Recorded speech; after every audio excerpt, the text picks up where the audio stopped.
눈을 감고, 눈을 감는 것이 너무 불편하면 눈을 가볍게 뜨고서 편안하게 아래를 내려다보고서 시작합니다.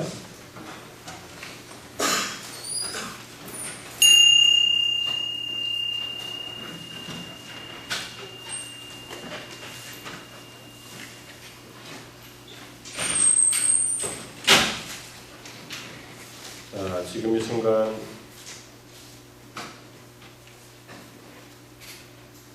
편안하게 있는 그대로 정말 아무것도 하지 않는다는 그런 마음으로 가만히 있어 봅니다.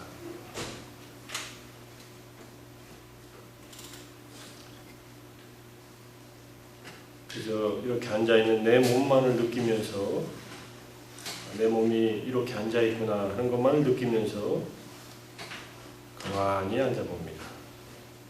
온 몸에 긴장되거나 힘이 들어가는 곳이 없도록 편안하게 이완하면서 내 몸을 있는 그대로 느껴봅니다.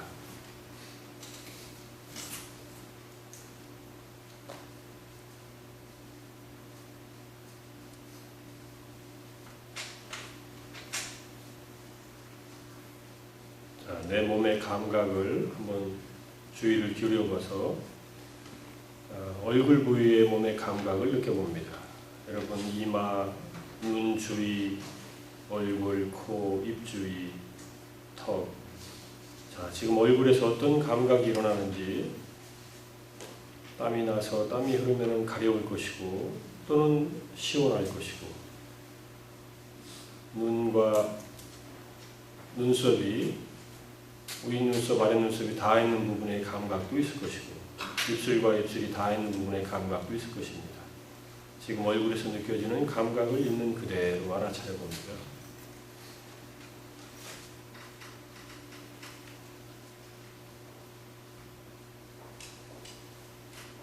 자, 그리고 목과 어깨로 내려와서 오른쪽 팔, 왼쪽 팔, 가슴, 복부, 그리고 등, 허리, 이렇게 상체를 그대로 느껴봅니다. 지금 내 상체에서는 어떤 감각이 현재 일어나고 있는지 주의를 기울여서 그대로 느끼면서 알아차려 봅니다.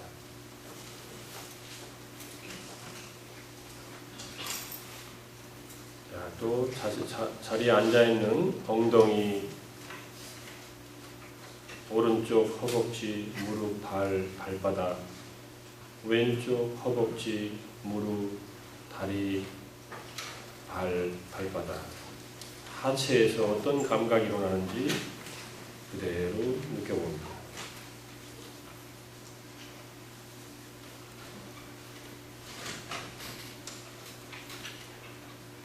자, 자연스럽게 주의를 코끝이나 또는 복부로 기울여서 호흡에 따라서 경험하는 것을 있는 그대로 알아차려 봅니다.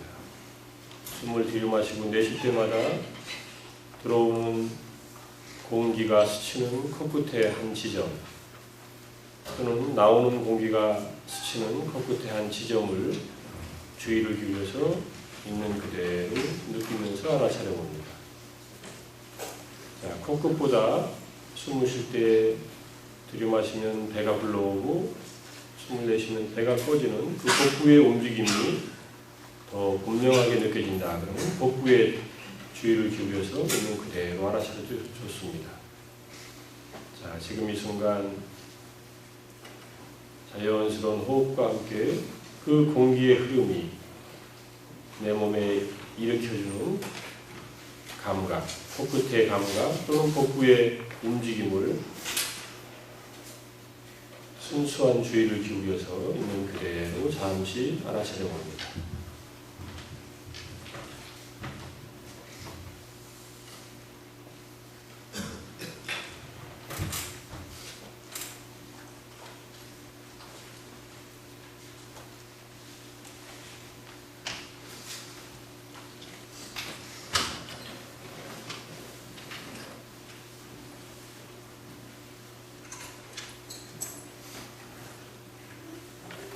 생각이 흩어지면은 생각이 흩어지고 있구나 또는 생각이 일어나는구나 라고 가볍게 알아차립니다. 생각에 대해서 평가를 하거나 억압을 하거나 부정을 하거나 회피하지 말고 그저 일어난 생각에 대해서도 가볍게 알아차려줍니다. 마치 내 집 앞문을 두드리는 누군가를 인사로 맞아주듯이 일어난 생각도 그런 손님과 같은 존재라고 생각하면서 가볍게 알아차려줍니다. 생각이 일어나는구나. 그리고 다시 코끝으로 또는 복부의 움직임으로 주의를 기울여서 다시 호흡에 따라서 동반되는 경험을 있는 그대로 알아차립니다.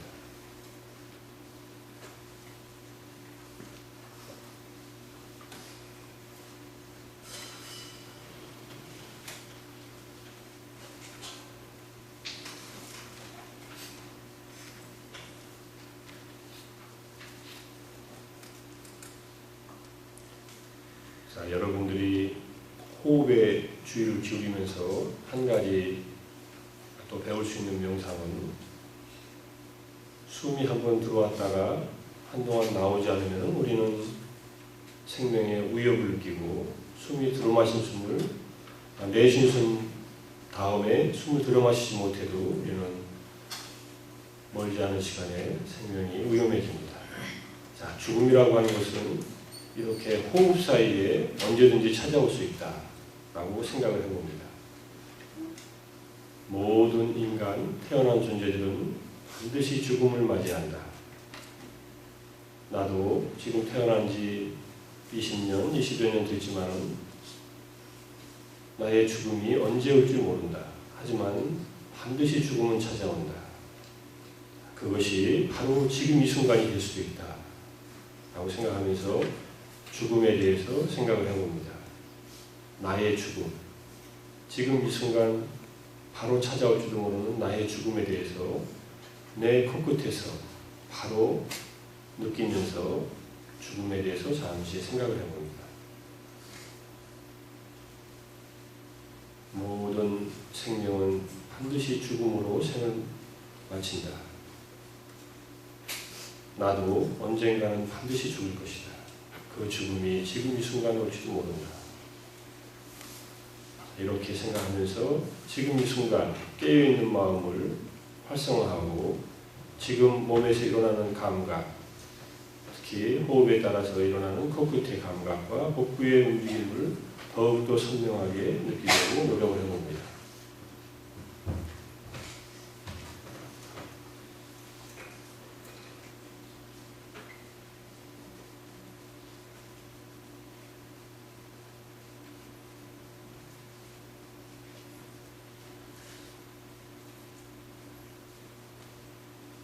다음엔 자해 명상을 좀 연습을 해보겠습니다.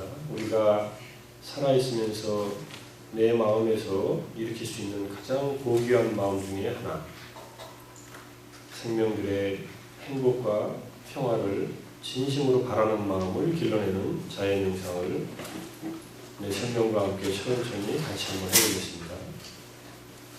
자해의 마음, 사랑하는 마음, 친절한 마음은 그 대상이 행복하고 평화롭기를 진심으로 바라는 마음이다. 이렇게 이해를 하고, 자, 용서의 마음을 먼저 일으켜보는데 구체적으로 용서의 대상을 떠올릴 필요는 없습니다. 그저 내가 지금까지 살아오면서 남들에게 잘못해서 어려움을 주었던 그 일에 대해서는 용서를 구하고, 또 남들이 나에게 알게 모르게 잘못한 일 때문에 내가 받은 상처로 내 안의 마음이 분노나 증오심이 있는 경우에 그 상대방을 용서를 해주겠다. 이 정도로 일으키지 구체적인 대상을 떠올릴 필요는 없습니다. 용서의 문구를 잘 들으면서 용서의 마음을 같이 한번 연습해 보겠습니다. 만일 내가 다른 사람에게 몸으로, 입으로, 행동으로 또 생각으로 잘못을 행했다면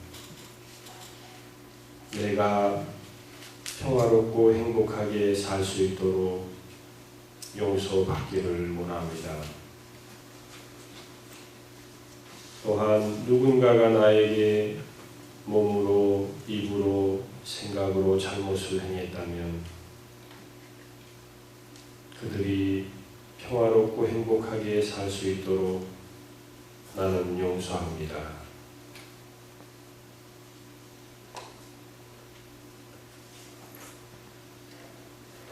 믿거나 싫은 사람이 마음속에 떠오를 수도 있지만 구체적으로 생각할 필요는 없고 용서의 마음을 이렇게 일으키면서 내가 한 잘못에 대한 죄책감, 남이 나에게 한 잘못 때문에 생긴 분노, 증오심을 조금은 누구로 드린 다음에 자, 이제 이 사랑의 마음을 내가 나를 향해서 한번 일으켜봅니다.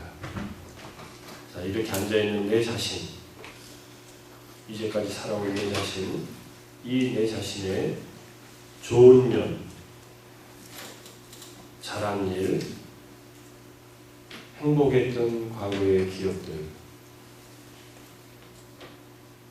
열심히 살아온 점들을 생각하면서 내 인생의 밝은 면에 대해서 잠시 되돌아봅니다.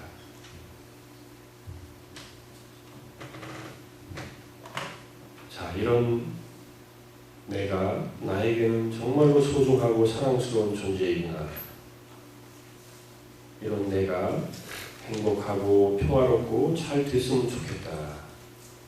이렇게 생각을 가다듬고 난 다음에 자의 문구를 다음과 같이 마음속으로 반복하면서 내 자신을 향해서 사랑하고 배려하고 친절한 마음을 길러봅니다.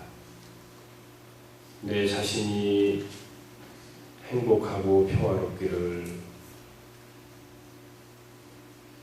괴로움과 슬픔에서 벗어나기를,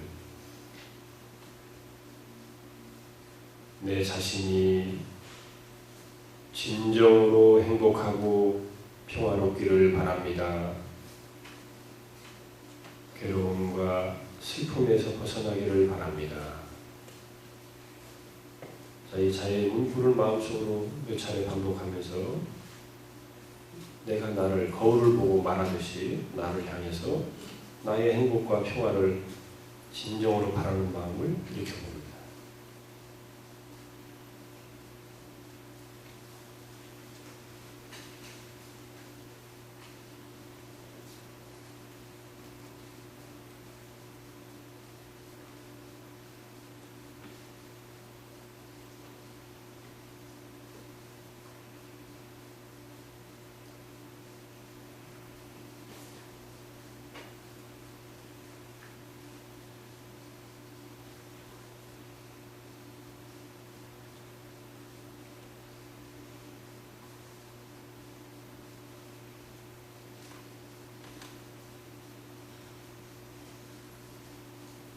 나의 행복과 평화를 바라는 마음은 그 자체로 가치가 있고 또 내 스스로가 행복해질 가치가 있다는 것을 되돌이키는 데도 도움이 됩니다. 여러분들이 일상생활 속에서 어려움에 처할 때는 내가 이 어려움과 괴로움과 불편함에서 빨리 벗어났으면 이렇게 스스로에게 마음을 일으키기 시작하면 그 어려움을 겪는 도중에라도 마음이 안정되면서 점차 편안하게 그런 어려움들을 극복해 나갈 수 있는 마음의 여유가 생길 수 있을 것입니다. 자기 자신을 향한 자의 마음은 이렇게 내가 나를 보호하고 감싸 안고 사랑하고 배려하는 그런 마음을 기르는 것이다. 이렇게 이해를 하고 자, 이제 이 마음을 본보기로 해서 자, 이 마음을 이제 확장시켜 보겠습니다. 내 안으로 향했던 이 마음을 이제 온 우주에 존재하는 모든 생명들을 향해서 일으켜봅니다. 자, 지구뿐만 아니라 온 우주에 존재하는 모든 생명들, 나와 같이 몸과 감각과 느낌, 생각과 의식이 있는 그러한 존재들이 내가 나에게 소중하고 사랑스럽듯이 그들도 자신에게 소중하고 사랑스러운 존재들이다. 내가 나의 행복과 평화를 바라듯이 그들도 자신의 행복과 평화를 바라고 있다. 이렇게 나를 본보기로 해서 생각을 가다듬고 그 다음에 자, 이제 내가 조건 없이, 한계 없이 이 고귀한 마음, 이 좋은 의지를 모든 생명들을 향해서 일으켜보자 생각한 다음에 다음과 같이 아주 간단한 문구를 통해서 이 마음을 온 우주를 향해서 모든 생명들을 향해서 일으켜봅니다. 모든 존재들이 행복하고 평화롭기를, 괴로움과 슬픔에서 벗어나기를, 모든 존재들이 진정으로 행복하고 평화롭기를 바랍니다. 괴로움과 슬픔에서 벗어나기를 바랍니다.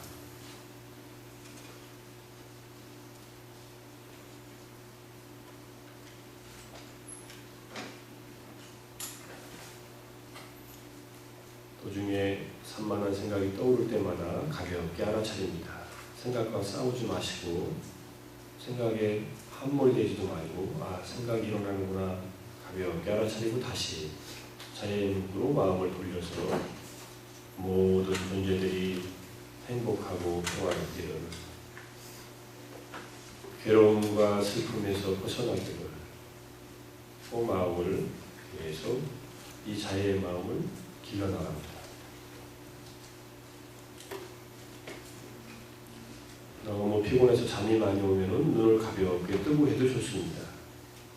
명상은 눈을 뜨고 감는 거에는 관계는 없지만 집중하기 위해서 눈을 감는 것이 편안한 그런 자세라는 것이지, 너무 힘들게 생각이 많거나 졸음이 오면 눈을 가볍게 뜬 채로 마음속으로 반복해 보시기 바랍니다.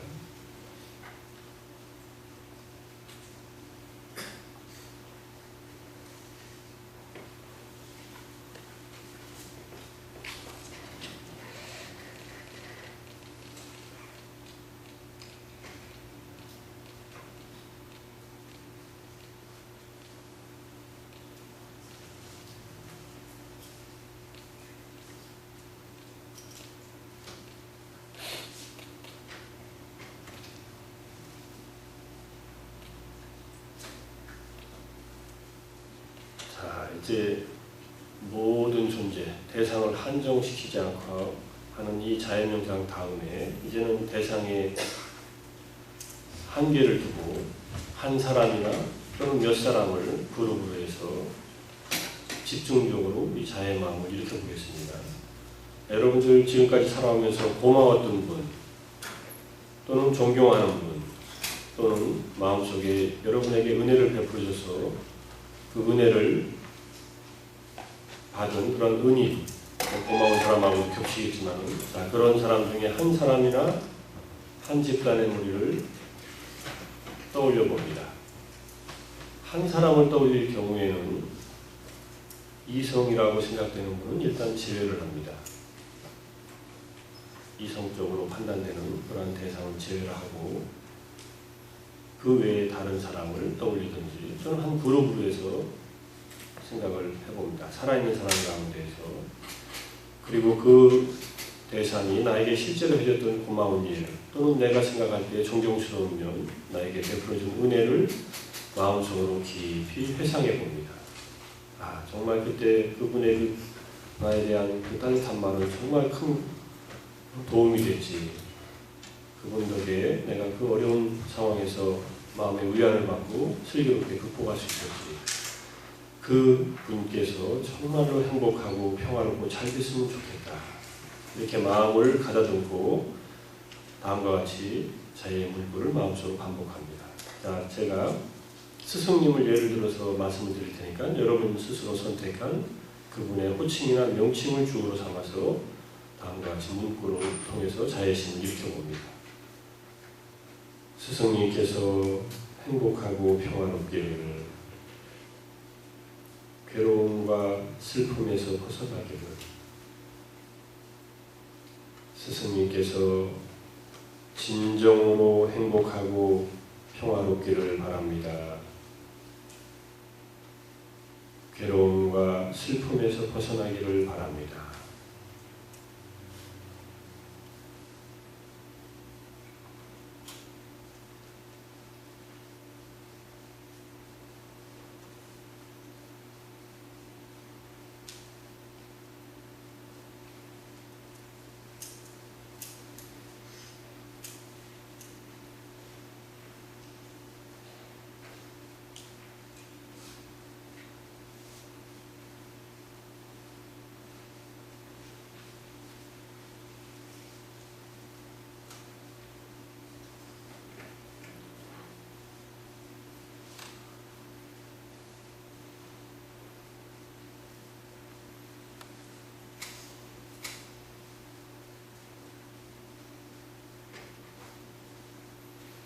사행명상 여기까지 연습하고 다시 여러분의 몸으로 자세로 주의를 기울여 봅니다.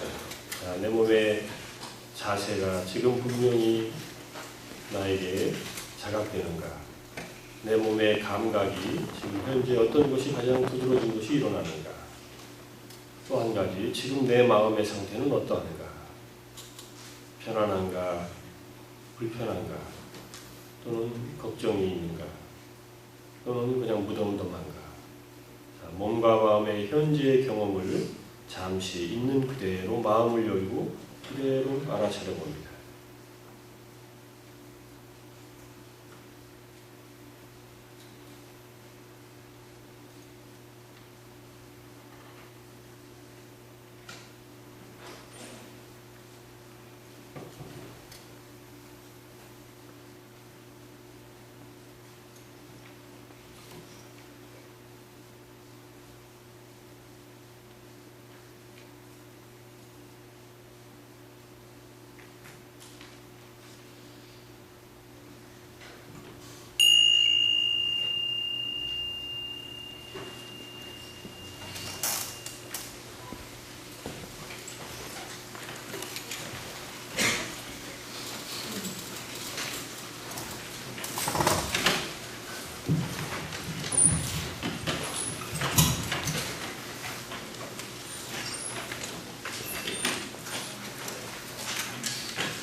명상하니까 조금 되는 것 같아요.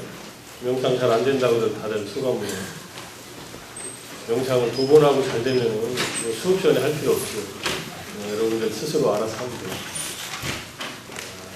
나는 자주 전에도 얘기했는지 모르지만 명상을 배우는 것도 뭘 배우는 것은 일정 시간 정확한 방법을 근거로 한 일정 시간 노력이 필요합니다. 그죠? 여러분들 공부하는 것도 얼마나 애를 써서 어려운 단계까지 올라왔어요. 운동하는 거 생각해요. 운동에 비유를 많이 하고 그러는데 여러분들이 산에 가고 싶다고 해서 평소에 뒷산도 안 가던 사람이 갑자기 설악산에 올라간다. 그러면 혼자 가면은 중간에 내려올 확률이 거의 다고 여럿이 가면은 다른 사람까지 끌고 내려올 확률이 또 90%고 그냥 천천히 가도 굉장히 고생을 하고 올라갑니다. 산에 가보나 학생들 산을 우습게 봤다가 이 관악산도 어제 안 가던 사람들 여기 올라가도 힘들잖아요. 산을 우습게 보면은 산에 가서 큰 코 다치게 돼 있어요. 산을 자주 가는 사람들은 산을 마음속으로 경외하면서 조심하면서 최대한 산에 피해를 안 주면서 이렇게 올라가는데 명상도 마찬가지예요. 우리가 하나에 뭘 익히려고 한다면 거기에다가 방법을 들으면서 방법을 익히면서 자기가 열심히 해봐야 됩니다. 수영을 배우는데 최소한 3개월 또는 6개월, 1년 정도 배워야 폼이 좀 나지 않겠어요? 명상도 이번 한 학기 하면은 여러분들이 이래서 명상을 하면은 이런 효과가 있구나 라고 하는 정도의 안정된 마음을 조금 경험할 수 있을 거예요. 그 이상을 경험하고 싶으면 이제 방학 때 짐 싸갖고 가야죠. 한 일주일이나 열흘이나 좀 길게는 한 달 정도. 여러분들 학부 1, 2학년 학생들은 여러분들한테 주어진 기회들이 방학을 어떻게 이용하느냐에 따라서 인생에 많은 경험들을 할 수 있는데 계절학기 같은 거 특별한 이유 없으면 듣지 말고 어디 가서 그런 체험을 하고 오는 것도 훨씬 더 좋을 수 있습니다. 잔소리하는 거죠. 지난 학기 계절학기 내가 딱 강의 첫 시간 들어가고 나서 계절학기는 하면 안 되겠다. 강의 한 학기 내내 죽도록 공부하고 계절학기 딱 앉은 학생들이 너무 피곤해 보이고 나도 피곤한데 한번 해보자고 했다가 이번 겨울 계절학기는 안 하기로 했지만 계절학기가 꼭 필요해서 졸업해야 된다 그러면 몰라도 뭐하러 계절학기 듣느냐 하니까 할 게 없어서 계절학기 듣는다 그러더라고요. 지금 이번 학기에는 이번 겨울방학에는 보다 더 좋은 경험을 할 수 있도록 계획을 한번 세워봐요. 자, 오늘은 부처님 생애에 대해서 얘기를 하고 초기 불교 특징 얘기하고 긍정심리학과 불교 명상까지 해야 되는데 다 할지 모르겠어요. 일단 이걸 먼저 빨리 마치도록 하겠습니다. 자, 깨달음에서 완전한 열반에 이르기까지 부처님은 깨닫고 나서 우리가 뭔가 대단한 발견을 했다. 그 발견이 외부에 있는 무슨 물리적 현상을 발견한 게 아니라 내면에 어떤 아주 깊은 평화를 경험했다 하면 여러분들 어떻게 하겠어요? 아침에 딱 일어났는데 뭔가 갑자기 행복해지고 뭔가 막 희열이 차오르고 막 그러면은 그 경험을 일단은 스스로가 좀 해볼 마음이 있겠죠? 이게 뭔가 하고 그 다음에는 나 이렇게 행복한 거 누구에게라도 말해주고 싶다 이런 생각 안 들겠어요? 그죠? 부처님은 어떻게 했냐면요 처음에 깨닫고 나서 49일간을 해탈의 즐거움을 맛보세요.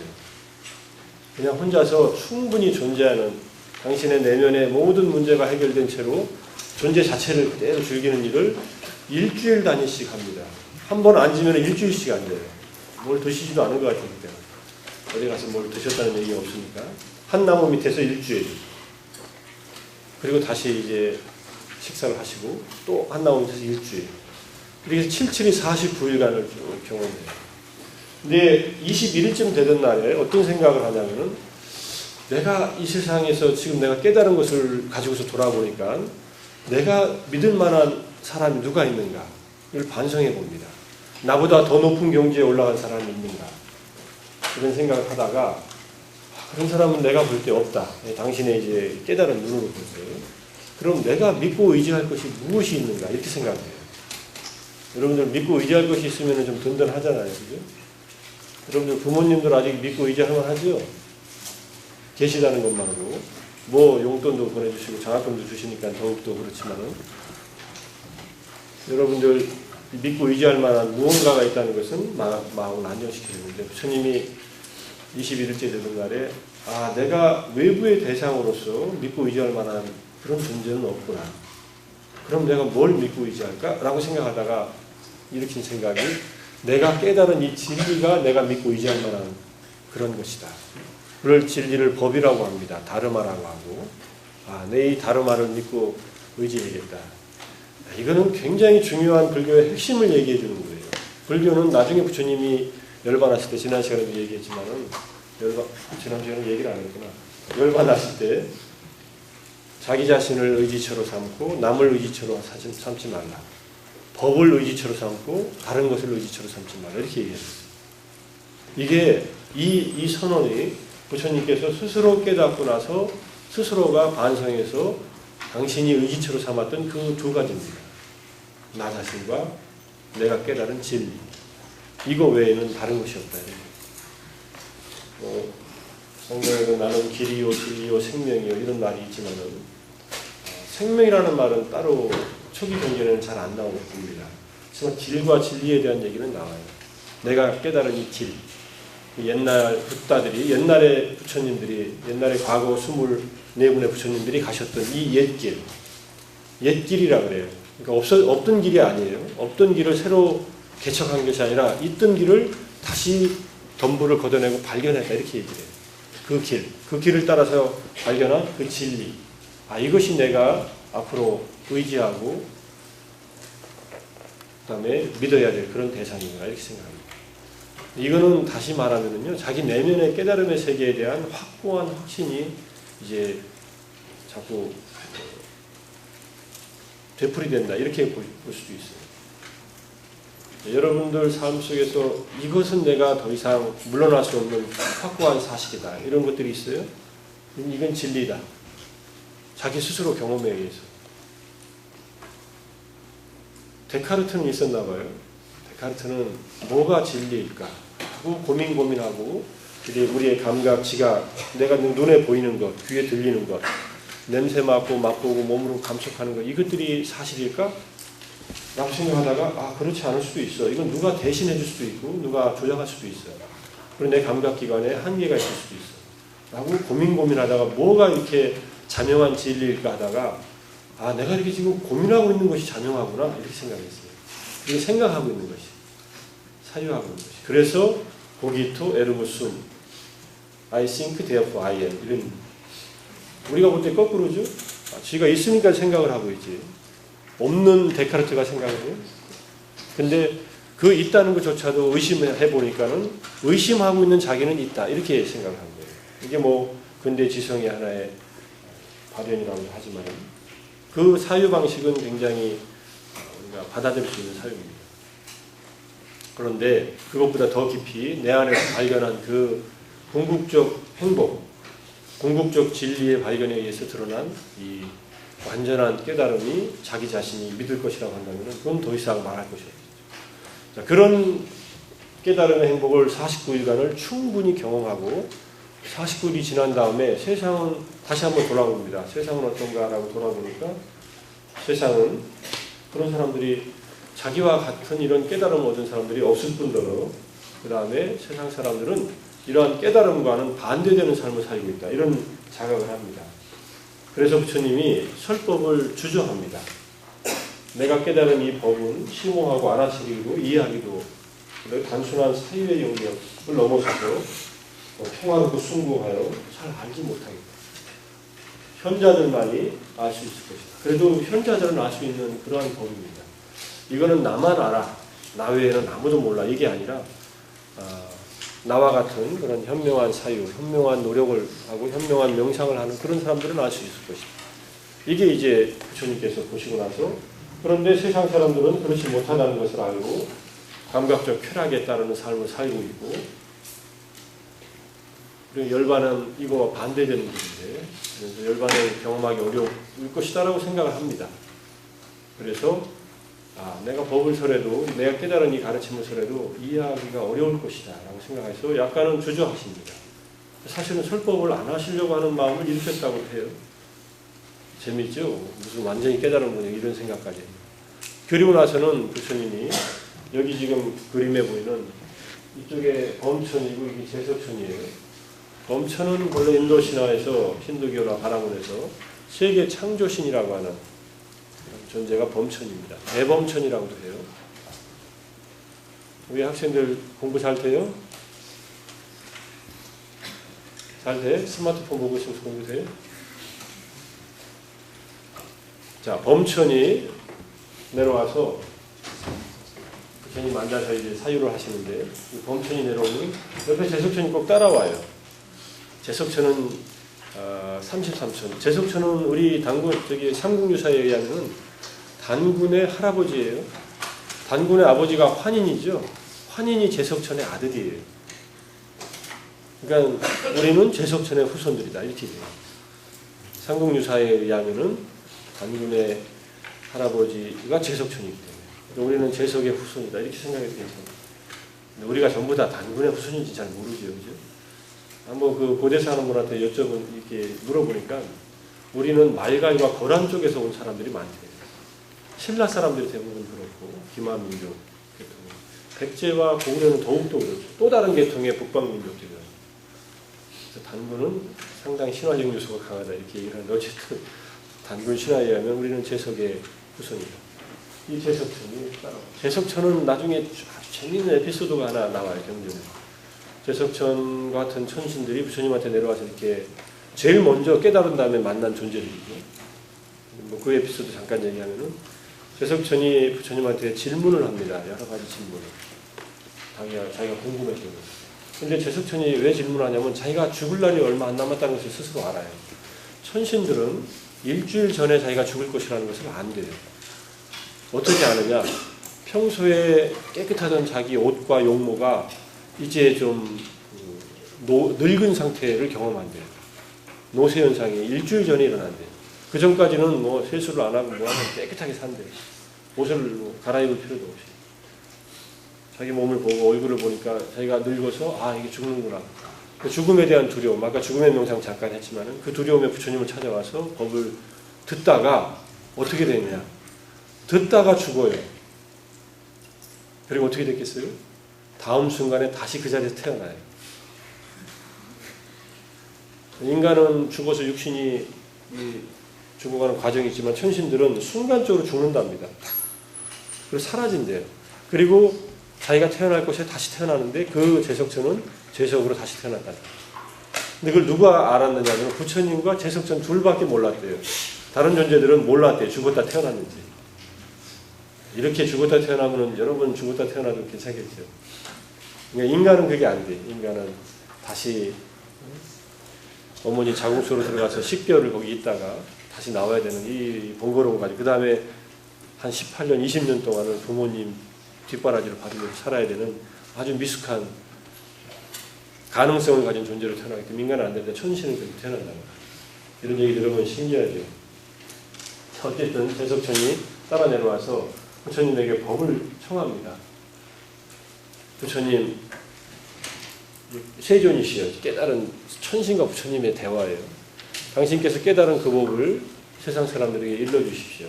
만약에 그 법을 전하지 않으면 그 법을 듣고 깨달음을 얻을 만한 사람들도 있는데 그 사람들도 눈을 뜨지 못하고 또 타락하고 어려움을 겪을 것입니다. 이렇게 3번을 청을 해요. 3세번이라는 말 있죠? 우리 3번, 3판 양성제도 있지만 3세번. 그 인도나 이 불경에 보면 꼭 3번씩 뭘 청합니다. 3번을 청하니까 부처님이 이제 가만히 계시다가 다시 한번 그 말을 참고 삼아서 세상을 둘러보시고 나서 이런 얘기를 하십니다. 세계를 둘러보니 사람들 가운데 선량한 자질을 가진 사람, 나쁜 자질을 가진 사람, 가르치기 쉬운 사람, 어려운 사람, 여러 종류의 사람들이 두루 섞여 있는 것을 아시고 이 가운데는 법을 펴서 제도할 만한 그 사람 스스로가 자기의 내면의 진리를 깨달을 만한 사람이 있다는 것을 부처님 스스로 확인하고서 법을 펼 결심을 합니다. 그때 말로 하시진 않았을 거예요. 이거는 말을 들을 사람이 앞에 있었던 거 아닙니까? 마음속으로 불사의 문은 열렸다. 비 있는 자들은 믿음을 일으켜. 굉장히 중요한 말입니다. 불사의 문이라는 것은 죽음이 없는 깨달음의 세계가 이제 펼쳐졌다 이런 뜻이에요. 부처님이 출가할 때 무엇 때문에 출가했다고 그랬어요? 사문유관 여러분들 지난 시간에 얘기했죠? 자, 노인 만나고 병든 사람 만나고 죽은 사람 만나고 젊음과 건강과 수명에 대한 도취를 완전히 버리고 출가자를 만나서 나도 저 사람이 구하는 것처럼 최상의 선, 인생의 궁극적 목적을 이루어야겠다 라고 생각하고 왕위를 물러받을 왕자의 자리를 버리고 아들을 버리고 아버지를 버리고 양어머니도 버리고 아내도 버리고 출가했어요. 그죠? 그래서 얻으려고 했던 게 뭐냐? 궁극적으로는 죽음이 없는 깨달음입니다. 근데 죽음이 없다는 말이 뭐예요? 부처님 안 죽었나요? 부처님 육체적으로 돌아가셨죠. 근데 죽음이 없는 경지라는 것은 더 이상 태어날 것이 없는 그러한 상태. 더 이상 무언가를 생성하지 않는, 업을 짓지 않는 그런 상태. 뭐 이걸 형이상학적인 말로 하면 존재 본연의 상태 이렇게 얘기할 수 있어요. 이 상태는 어디 있느냐? 어디 있지 않아요. 그럼 어디 없느냐? 어디 없지도 않아요. 그러면 어떻게 얘기해야 되느냐? 본래 있다는 거예요. 본래 있는데 우리는 한 번도 발견한 적이 없어요. 늘 가려져 있어요. 마치 플라톤이 말하는 이데아의 세계하고 비슷해요.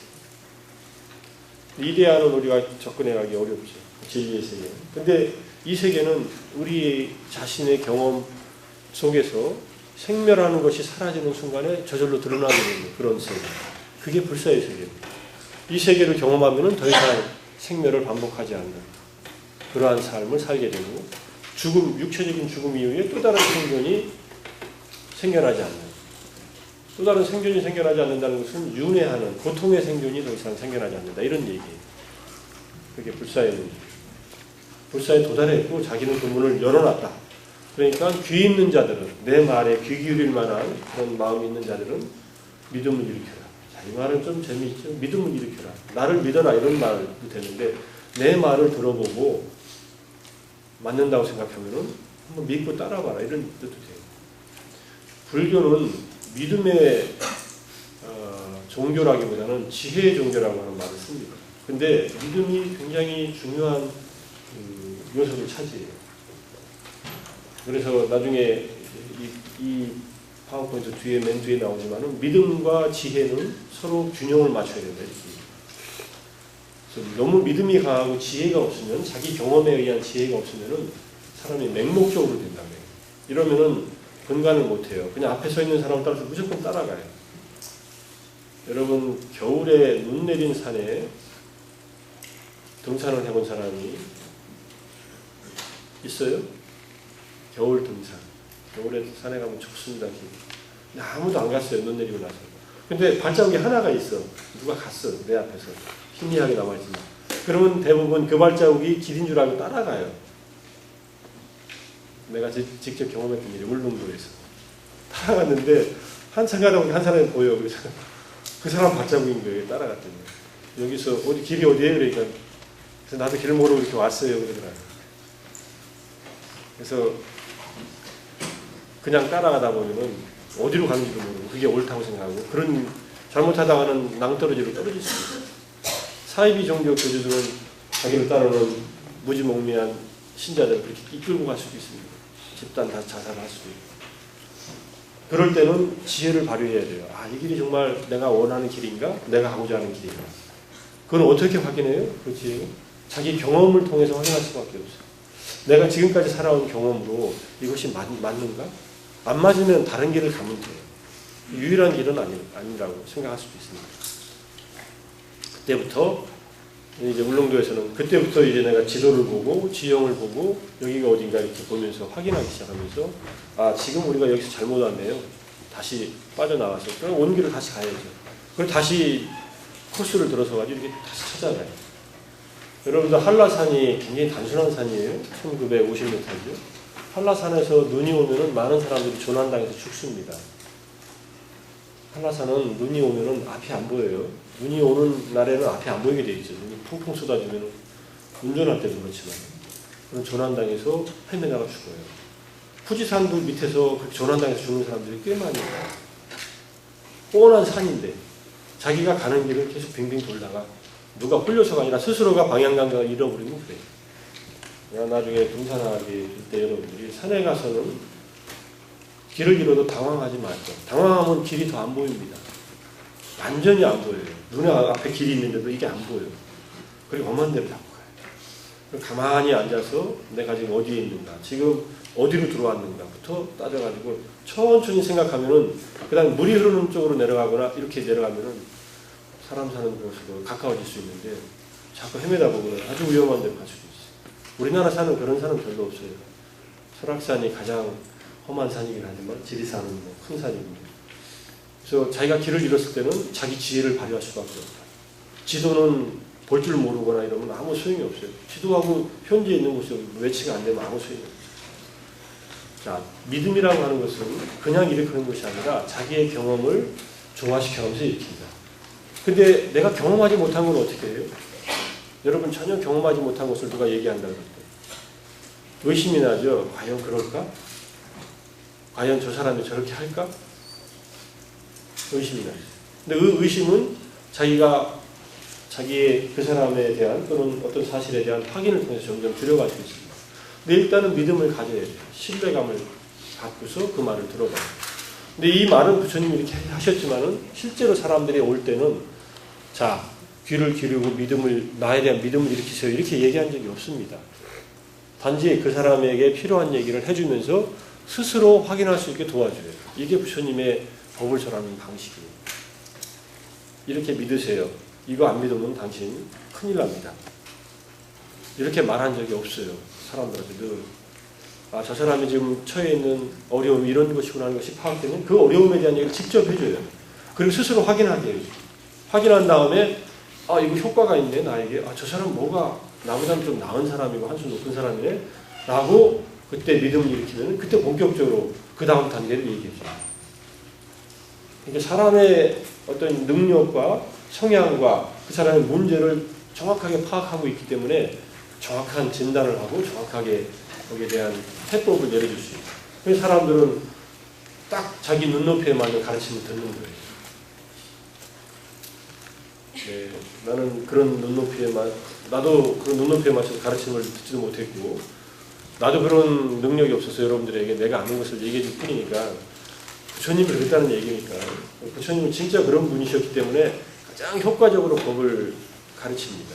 몇 마디 안 해도 몇 마디 딱 하면은 그 말을 듣는 그 사람에게는 정확하게 효과를 발휘하고 그랬습니다. 자, 그리고 나서 누구에게 법을 설할까라고 고민하다가 누가 내 이 깨달음의 이 근거한 이 말을 누가 알아들을 수 있을까 고민할 거 아니에요? 여러분 같으면 여러분이 좋은 체험하면 누가 알아들을 수 있겠어요? 제일 먼저 누구한테 말할 것 같아요? 일단 친한 친구한테 말하려고 생각이 딱 들 수도 있어요. 여러분들 동료들이 중요하니까. 부모님은 말이 잘 안 통할 것 같고 말하면은 네가 뭘 한다고 그래 하면 또 구박만일 것 같고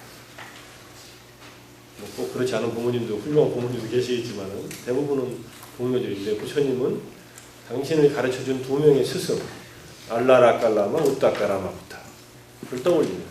내석하게도 알라라깔라마는 일주일 전에 돌아가셨어요. 부처님이 조금만 법을 설하실 생각을 조금만 일찍 하셨어도 이 사람들이 법을 들을 수 있었을 텐데 49일간 혼자서 즐기시다가 이 사람들이 다 가버려요. 우따까라마부타는 전날 돌아가셔요. 조금 운이 없죠. 그 사람들은 다 죽었구나 생각하고 그 다음에 그럼 천신이 됐으면은 부처님 법을 듣지 못할까 생각하지만은 이 두 사람이 닦은 선정수행 명상의 경지는 무색계의 선정이라는 경지입니다. 무색계라고 하는 것은 이 빛과 소리도 사라지고 순수한 정신만 있는 세계예요. 그래서 이 소리가 전달될 수가 없어요.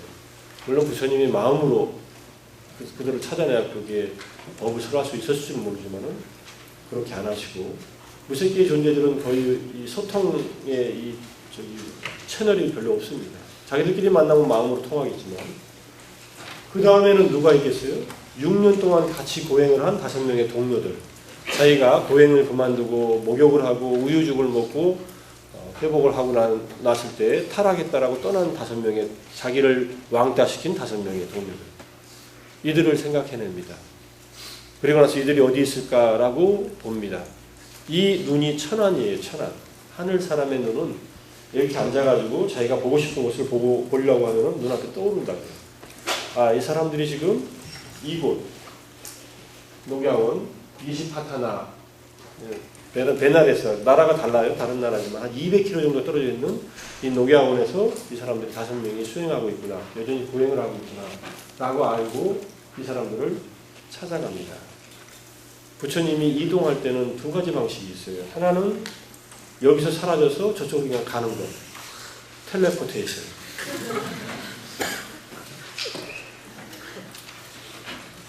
있거나 말거나. 이거는 몇 차례 경전에 나와요. 몇 차례가 아니라 많이 나오는구나. 제자들이 졸고 있으면은 부처님 다른 곳에 계신데 여기 앞에 와 있어요. 야, 왜 이렇게 좋냐.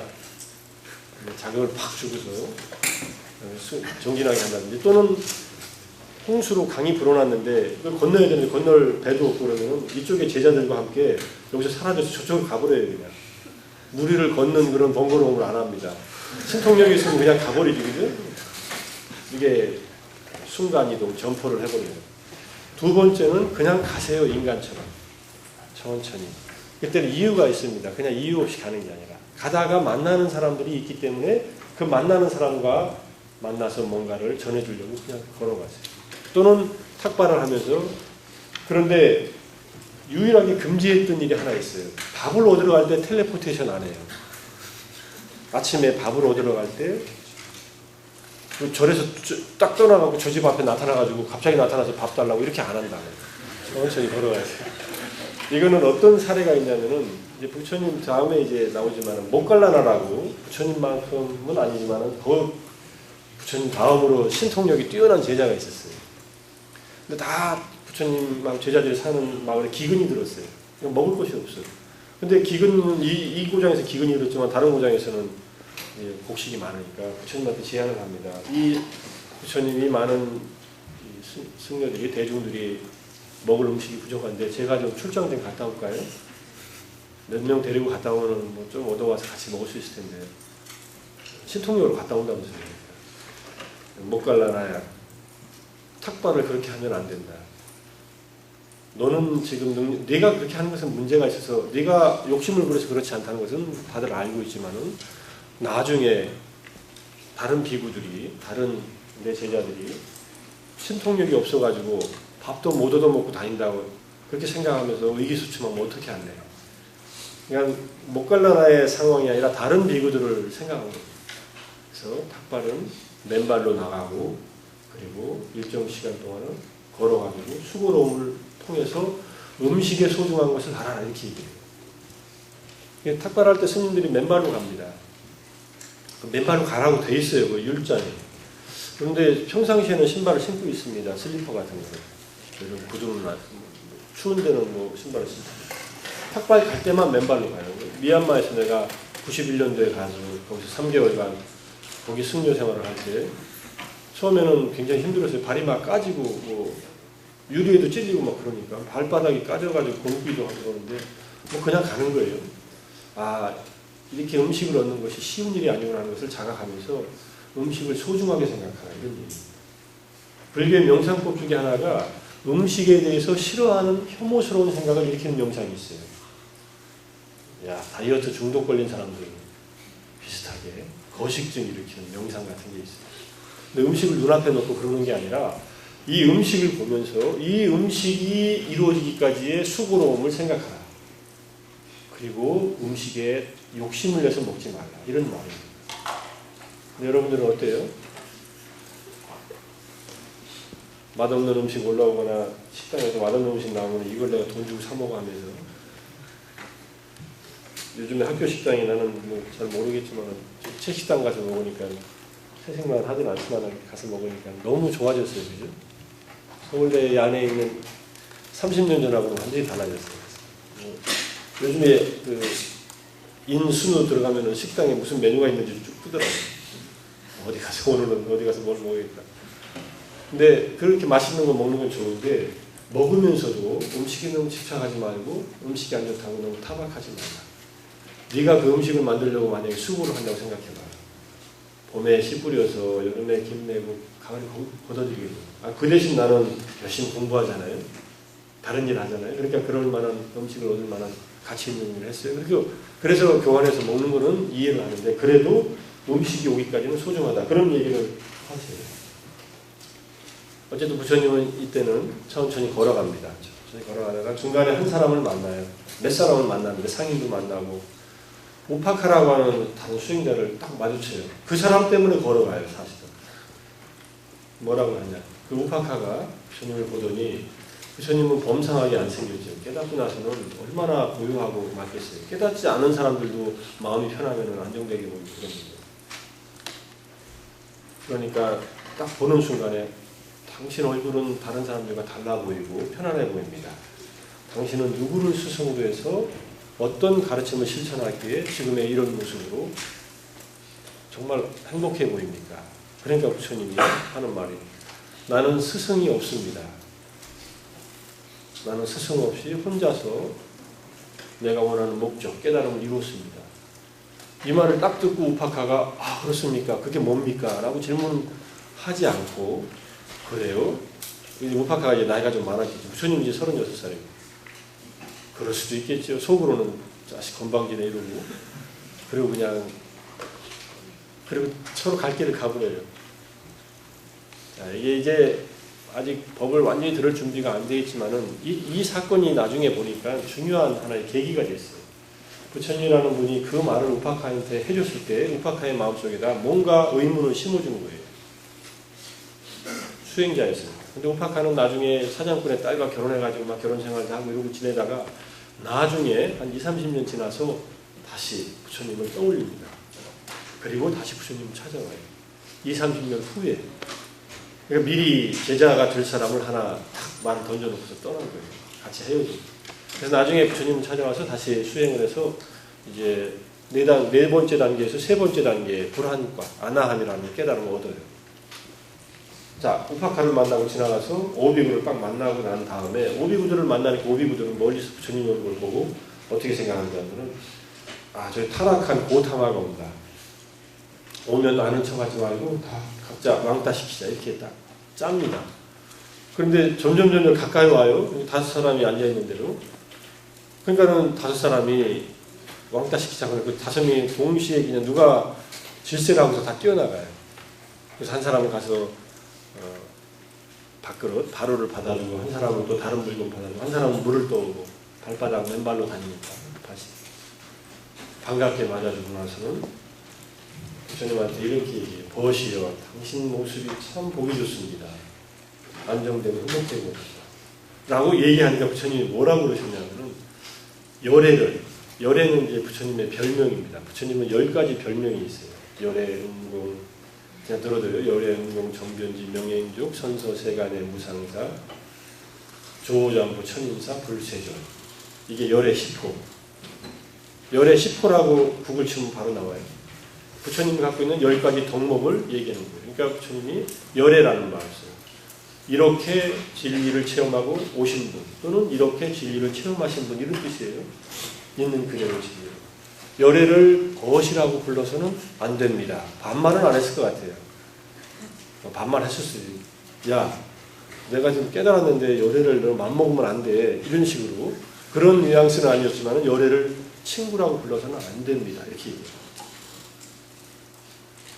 그러니까는 5명이 이 사람이 이게 좀 환대해줬더니 뭔 소리야 하고서 이렇게 생각했는지도 모르지만은 가만히 듣습니다. 아, 저 사람이 내가 언제 여러분들한테 이렇게 이런 톤으로 이런 표정을 하고 말해본 적이 있느냐, 이거 본 적이 있느냐 이렇게 얘기해요. 없다고. 내 말을 좀 들을래? 그러니까 듣겠다고. 그래서 그 다음에 해준 말이 여러분들이 해서는 안 된 수행자들이 빠져서는 안 될 2가지 극단적인 삶이 있습니다. 하나는 감각적 쾌락에 탐닉하는 일입니다. 2번째는 결과 없는 힘들기만 한 무의미한 고행에 빠지는 일입니다. 자, 쾌락과 고행에 빠지는 일은 2개 다. 쾌락은 저속하고 당장은 달콤할지 모르지만 결국 우리를 괴로움에 빠지게 하고, 이건 일반 사람들한테 한 얘기가 아니에요. 여러분들 지금부터 고행, 쾌락을 뭐 다 버리라는 얘기 아니니까 너무 걱정하지 말고. 고행은 힘들기만 하고 조속하지는 않지만 힘들기만 하고 결과가 없다. 이렇게 얘기해요. 그래서 쾌락과 고행의 중도인 8정도, 그래서 따라야 될 중도로서의 바른 길이 8갈래가 있습니다. 라고 설명합니다. 이게 그 얘기예요. 세상을 올바르게 봐야 됩니다. 있는 그대로의 사실을. 그 다음에 올바른 사유를 해야 됩니다. 이 내용은 나중에 다 배울 겁니다. 그 다음에 올바른 말을 하고 올바른 행동을 하고 올바른 생계수단을 갖춰야 되고 올바르게 노력하고 올바르게 마음 챙기고 올바르게 집중을 해야 됩니다. 이것이 깨달음을 주는, 나에게 깨달음을 줬던 그 길입니다. 8정도로서의 중도이다. 이렇게 얘기를 해요. 내가 발견한 길이다. 원래 있었던 옛 부처님들이 갔던 길을 내가 발견했다. 이렇게 얘기해요. 이 말을 듣고 어떻게 했겠어요? 아, 그럼 한번 해봅시다 하고 각자 다 수행을 합니다. 근데 뭐 이 사람들은 말과 행동과 생계수단은 이미 수행자로서 자격을 갖췄기 때문에 중요한 것은 명상을 어떻게 하느냐 하는 방법이었을 거예요. 뭘 어떻게 하는데? 부처님은 호흡을 관찰하는 명상을 시켰든지 또는 우리 몸의 움직임을 관찰하고 몸에서 일어나는 여러 가지 구성 요소들을 관찰하는 실질적인 수행을 가르칩니다. 마음 챙김에 근거를 해서.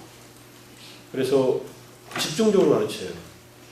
이제 아침에 이제 강의 시간에 아니 가르칠 때 6명이 지금 그룹이 되어 있으니까 밥은 먹어야 될 거 아니에요. 2명이 탁발 나가면 3명한테 집중적으로 가르치고 3명이 나가면은 당번을 정해야죠. 2, 3이 당번 정해가지고 3명한테 가르칠 때는 2명이 탁발 나가고 2명한테 가르칠 때는 3명이 탁발 나가고 음식을 얻어와서 그렇게 집중적으로 가르쳐요. 그래가지고 시간적으로는 한 열흘 안팎으로 깨달음을 얻어요. 혼단냐라는 제자, 혼단냐라는 이름의 제자가 제일 먼저 수타원, 첫 번째 깨달음의 단계를 경험해요. 연기, 모든 것은 조건에 의해서 생겨나고 그 조건 때문에 사라진다는 것을 딱 깨달아요. 이 말을 쉽게 할 수 있을지 몰라도 이거를 내적으로 체험을 해요. 부처님이 혼단냐가 깨달았다는 것을 알고서 혼단자가 깨달았다. 혼단자가 깨달았다 하고 굉장히 기뻐하십니다. 축하해줘. 그리고 4사람이 순서대로 깨달아요. 이게 첫 번째 깨달음 수타원, 소타판나, 예류의 깨달음이다. 예류라는 깨달음은 성인의 경지에 올라가는 깨달음이다. 이렇게. 그래서 4명이 다 깨닫고 나서 그 다음에 5명이 전부 다 소타판나 첫 번째 성자가 된 다음에 그 다음 법문을 무아에 대한 가르침을 줍니다. 여러분들이 이 강의를 다 듣고 나서도 잘 이해가 안 되는 무아, 내가 없다, 고정불변된 나는 없다라고 하는 가르침을 하나하나 주기 시작해요. 근데 그걸 가르침을 줬다는 것은 무아를 체험할 수 있는 수행을 시켰다는 얘기예요. 먼저 부처님이 설명을 할 때 그냥 이론적인 얘기로서 이런저런 나중에 중간고사 보려고 강의하는 그런 스타일이 아니라 진짜 내 마음에 있는 본뇌를 해결하기 위한 실제로 수행하는 방법을 가르칩니다. 몸과 마음의 모든 경험을 있는 그대로 경험하면서 거기에 고정되는 것이 없다는 것을 깨닫게 해줘요. 그걸 무아에 대한 가르침이라고 해요. 무아의 특징을 가르치고 나서 다시 콘다냐부터식에서 순서대로 5명이 아라한이 됩니다. 이 아라한의 경지가 부처님께서 마지막 붓다가 되는 순간에 깨달았던 그 번뇌의 소멸, 3가지 번뇌의 소멸. 뭐라 그랬어요? 이럴 때 쪽지 시험 봐야 되는데 3가지 번뇌 아는 사람? 응? 누진지 뭐가 사라졌어요? 복습들 안 하지? 중간고사 볼 때 한 번만 하면 되잖아요. 그치? 첫 번째 감각적 쾌락에 대한 번뇌, 두 번째 존재의 번뇌, 세 번째 무지의 번뇌. 이게 우리를 번거롭게 하고 괴롭히는 3가지 번뇌예요. 쾌락을 추구할 때 또는 너무나 경험한 행복에 너무 빠져들 때, 그 다음에 3번째 무지, 사성제, 고진멸도의 4가지 진리를 모를 때. 우리가 앞에 오비구들한테 8정도를 가르치고 사성제를 가르쳤다고 했는데 그 사성제를 모르는 무지, 어리석음, 이것을 이 5명이 완전히 소멸시켜버리면서 아라한이 돼요. 아라한은 번뇌가 없는 존재, 완전히 내적으로 정화가 이루어진 그런 존재입니다. 자, 그리고 나서는 지내고 있어요. 6명이서. 아라한이 된다면 더 이상 가르칠 게 없습니다. 부처님은 완전히 아라한이 되면은 이제 각자 자기의 깨달음을 남에게 전해줄 수 있는 자격을 가졌기 때문에. 근데 그 무렵에 야사라고 하는 그 밑에 마을에 사는 젊은 청년이 부처님과 같은 고민을 하면서 뛰쳐 올라옵니다, 산으로. 근데 부처님이 야사를 기다리고 있어요. 부처님이 야사가 올 줄을 알고 있는 거죠. 기다리다가 야사가 그 불편한 현실 생활에 그런 어떤 역겨움, 그러니까 힘들고 현실적으로 힘든데 이 사람은 갑부집 아들인데 감각적 쾌락에 빠져 사는 것도 싫고 그렇다고 인생의 목적이 지금 내가 뭘 추구해야 되는지 잘 모르고 이렇게 헤맬 때예요. 쫓아 올라오니까는 야사를 데리고서 천천히 가르침을 줘요. 야사를 앉혀놓고서 부처님은 서 있는데 얘기를 안 합니다. 대부분 앉혀놓고 얘기해요. 천천히. 베푸는 삶을 사세요. 남에게. 이게 첫 번째 가르침입니다. 남에게 나누는. 우리가 십바람이라서 첫 번째 보시바람이에요. 수메다 행자가 출가하기 전에 했던 그 가르침이죠. 그 다음에 도덕적으로 자기를 보호할 수 있는 살생하지 말고 남의 것 취하지 말고 잘못된 성적인 행위하지 말고 거짓말하지 말고 술에 빠져 살지 마세요. 5가지. 이걸 얘기해 줍니다. 그 다음에 여러분 당신이 명상을 하면 천상에 태어날 것입니다. 이런 가르침을 줘요. 그 인도 사람들은 윤회한다는 것에 대해서는 웬만한 걸 다 받아들이니까 그걸 듣고서 믿음이 생겨요. 저분이 나를 위해서 가르침을 주는구나. 나한테 보시하세요. 이렇게 했다면은 저것도 수업료 받으려고 그러는구나. 이렇게 생각할 텐데 그게 아니라 당신이 갖고 있는 것을 사람들한테 베풀면서 사세요. 믿음을 일으키니까 그 다음에 사성제를 설해줍니다. 야사는. 야사는 사성제를 듣고서 얼마 안 있다가 오후에 만났는데 저녁 때쯤에 깨달음을 얻어요. 당일치기 아라한이 됩니다. 아주 대단한 아라한이 되는 경우가 가장 빠른 게 당일 되는 거예요. 당일날 부처님 법을 듣고 그냥 아라한이 됐어요. 근데 아직 출가를 안 해요. 아라한이 되고 나서. 그냥 그대로 있어요. 근데 이제 조금 있다가 야사의 부모가 야사를 찾아서 올라옵니다. 땅거미가 치고 어둑어둑해지니까 실종 신고는 못하고 자기가 직접 찾아서 올라와서 부처님한테 묻는데 부처님이 어떤 수를 쓰냐면은 재미있는 수. 야사를 옆에 앉아있는데 안 보이게 해요.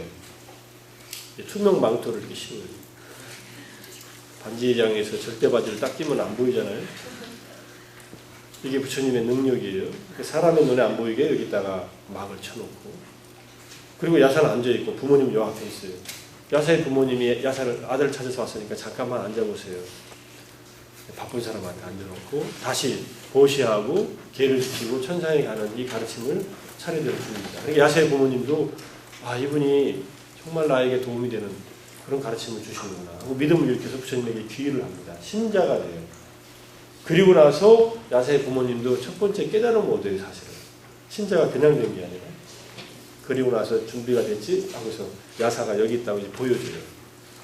야사가 있으니까 야사한테 아들아 집에 가자. 그래도 어쨌든 보이니까 집에 가자. 그러니까 야사가 하는 말이, 어머님 아버님, 저는 이분에게 충분히 가르침을 들어서 내 인생에 정말 가장 행복한 그런 내적인 경험을 했습니다. 이분 제자가 되고 싶은데 허락해 주십시오. 이미 부처님이 야사의 부모를 다 설득시켜 놓은 거예요. 아들 여기 있다 뭐 이렇게 한 게 아니라 깨달음을 얻게 했으니까 승낙을 합니다. 그러니까 그때서야 부처님이 출가를 시켜요. 그리고 나서는 이제 머리 깎고 이제 스님이 부모님은 이제 집으로 내려갑니다. 그리고 나서 어떤 일이 벌어지냐, 야사의 친한 4명의 친구가, 소문이 금방 나겠죠. 저 뒤에 뭐 6명이 앉아서 뭘 하는데 거기 우리 친구가 출가했대. 거기로 가보자 해가지고 갔다가 한몽차사, 거기서 딱 야사를 보고 부처님을 보고 4명이 다 출가를 하고 4명도 속성만으로 아란이 돼요. 이때부터 아란이 금방금방 됩니다. 그러니까 부처님이 세상에 11명의 아란이 있다 이렇게 얘기해요. 5명의 비구가 아란이 됐을 때도 세상에 6명의 아란이 있다 이렇게 얘기했는데 세상에 11명의 아란이 있다. 그리고 나서는 조금 더 기다려요. 아직 우기가 끝나지 않았어요. 몬순이.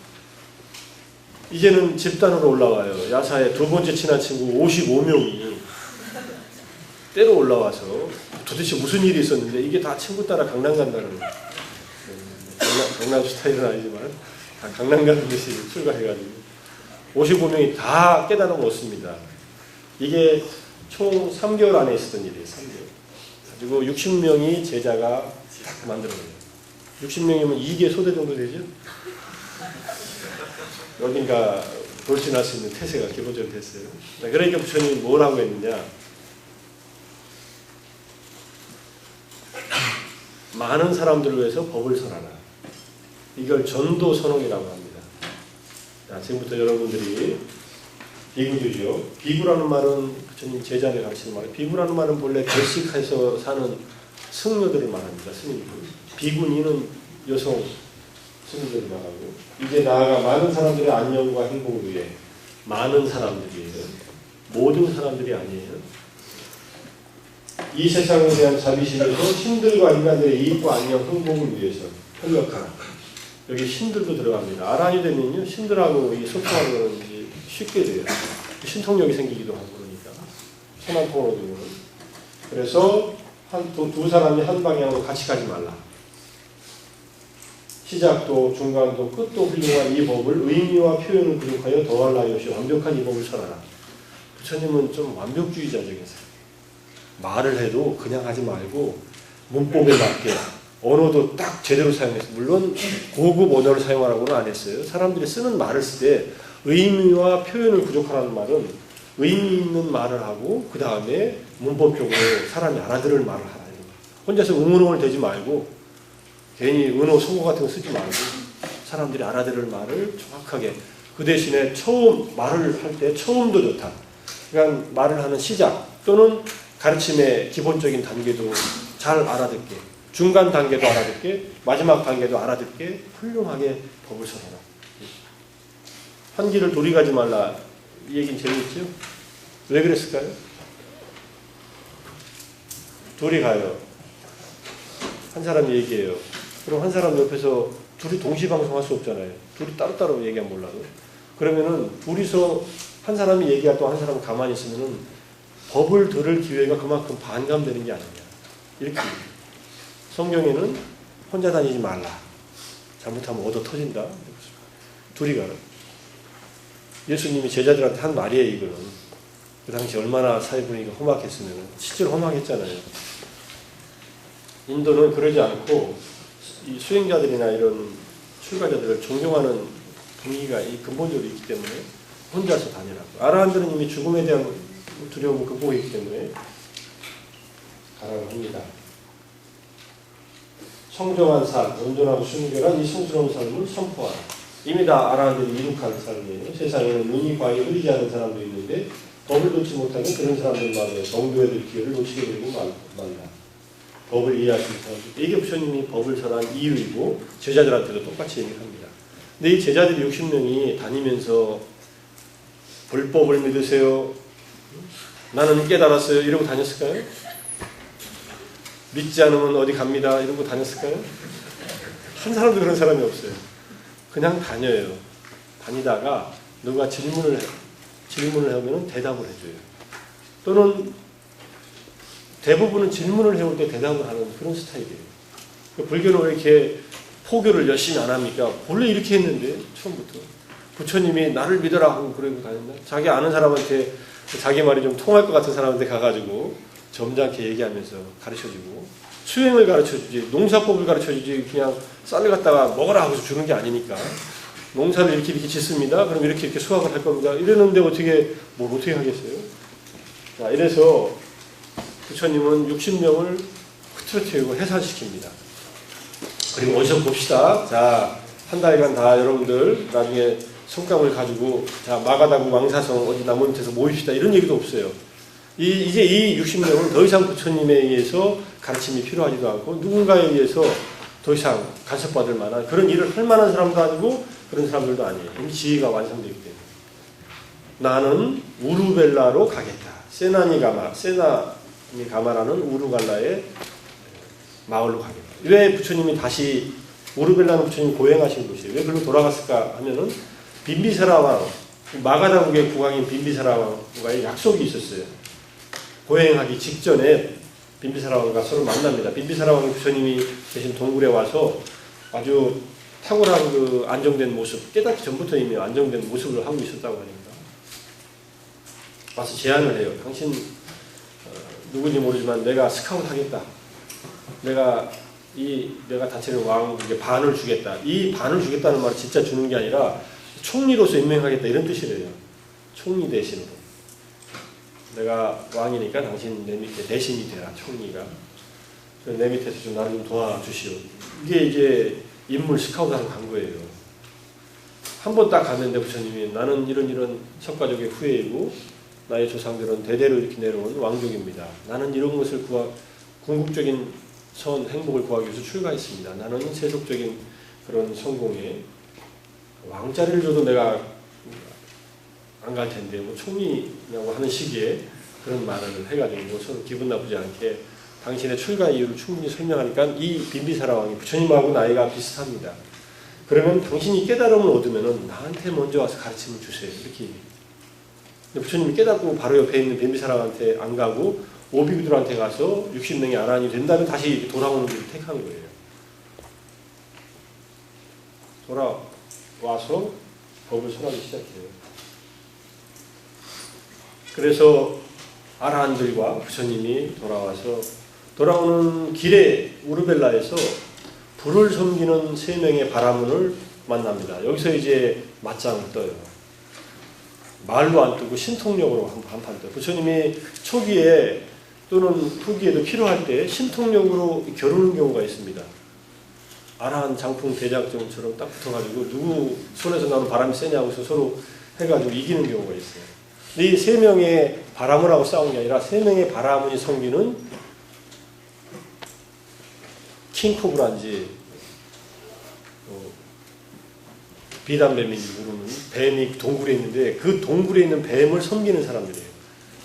거기는 이제 용신왕이라고 했어요. 거기에 부처님 가니까 거기서 잘하고 들어가서 저 뱀의 먹이가 되세요 하고 이렇게 안내해 주는 거예요. 근데 밤새도록 자면서 그 뱀과 한판 붙어가지고 뱀을 도마뱀으로 만들어갖고 나와요. 이게 이제 우리가 재밌는 얘기. 이런 거는 영화로 만들면 재밌을 텐데. 한판 붙어서 뱀이 불을 막 뿜고 막 그러는데 뭐 간단하게 제압을 해가지고 손바닥 안에 밖으로 속에 담아갖고 나와요. 당신들이 섬기는 뱀이 용이 이거냐고 여기 보여줘요. 깜짝 놀라죠. 야, 고수가 나타났다 뜻이에요. 그래서 세 명의 이 바라보들이 가섭 삼형제라고 하는데 전부 다 부처님 제자가 됩니다. 근데 이 밑에 제자가 1000명이 있었어요. 1000명은 어떻게 됐을까요? 이런 우리 스승을 굴복시킨 이런 고약한 사람들 가지고 덤볐을까요? 인도 사람들은 안 그래요. 인도 사람들은 내 스승을 이긴 사람은 내 스승이다 이렇게. 그러니까 1000명이 집단적으로 제자가 된 거예요. 이건 완전히 그냥 세 사람을 딱 제압했더니 밑에 1000명이 같이 따라오는 거예요. 조금 딴소리지만 사무라이들은 그렇지 않대요.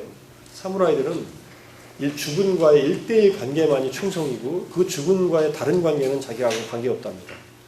그래서 만약에 내 주군의 주군이 내 주군을 죽이잖아요. 그럼 그 주군은 나의 원수가 되는 거예요. 무슨 말인지 알겠죠? 사무라이가 섬기는 다이묘가 있고 다이묘 위에 또다시 그 위에 장군이 있는데 이 장군이 자기 다이묘를 죽이면은 이 장군한테 복수를 하러 가요. 떼거지로 49명의 뭐 충신장, 주신구라 해가지고 에도시 때 그런 영화로도 많이 만들어진 실제로 있었던 게. 그래서 사무라이의 충신 관계는 절대적으로 1대1 관계다. 점조직으로 되어 있어요. 이렇게. 근데 여기서는 그렇게 안 돼 있고 내 스승이 무릎 꿇으면 밑에 다 같이 뿌는 거예요. 그래갖고 1000명이 제자가 돼가지고 그래서 삼형제가 이들이 제자가 되자마자 깨달음을 얻은 건 아니고 이슬을 데리고 우르벨라에서 마가다 쪽으로 이동을 합니다. 1000명을. 1000명씩 이렇게 다니면은 밥도 먹는 사람이 1000명이 같이 다닌다고 해봐요. 홈리스들이. 근데 좀 홈리스인데도 품격이 있죠. 막 얻어먹지 않아요. 줄 때만 받아먹고 떼거지 쓰지 않고 그다음에 마음이 고요해서 가르침을 주는 이런 사람들이 다니는데 딱 마가다로 넘어가는 들판에 서가지고 이 1000명한테 어떤 가르침을 주냐면 이 사람들이 불을 섬기는 바라문이었는데 불을 뿜는 용을 섬겼지만 불에 대한 법문을 합니다. 세상은 불타고 있다. 얼마나 뜨끈뜨끈하고 좋냐 이런 소리가 아니라 세상은 불타고 있는 이 세상이 얼마나 괴롭냐 이 소리. 눈으로 세상을 볼 때 우리는 탐욕의 불, 분노의 불, 무지의 불이 타고 있지 않느냐. 말이 되는 것 같아요? 귀로 소리를 들을 때 좋은 소리에 욕심이 생기고 싫은 소리에 분노가 생기고 그 바탕에 무지의 불이 타고 있고 제일 무서운 건 무지의 불이에요. 무지의 불 타고 있는 그 불을 꺼라 이 소리예요. 불을 섬기던 사람들한테 부처님은 어떤 사람들이 알고 있는 사실을 근거로 해서 은유법으로 비유를 들어가면서 설명을 자주 하세요. 그러니까 이 1000명이 그 법문을 듣고 집단 아란이 됩니다. 이건 뭐 아주 그냥 정확한 그 법문을 해준 거예요. 아 정말이지 내 마음속에 타고 있는 이 탐진치, 탐욕과 분노와 무지라는 이 불이 나를 괴롭게 했구나 라고 자각이 들면서 그걸 스스로 그냥 진화를 한 거예요. 다. 그래서 1000명이 다 아란이 돼요. 이건 집단 아란이 가장 많은 케이스일 거예요. 1000명이 아란이 돼요.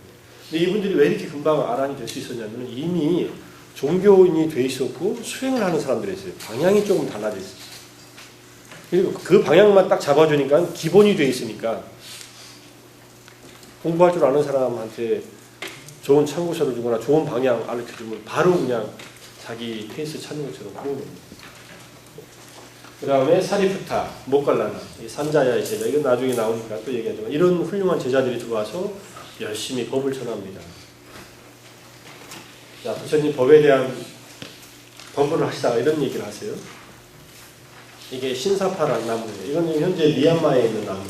부처님 당시에 있었던 나무하고 같은 나무인데 이 나무가 많은 숲에 가서 건기 때는 쪽 인도나 미얀마는 건기 때 나뭇잎이 떨어집니다. 햇빛이 강하게 쬐고 비가 안 오기 시작하면요.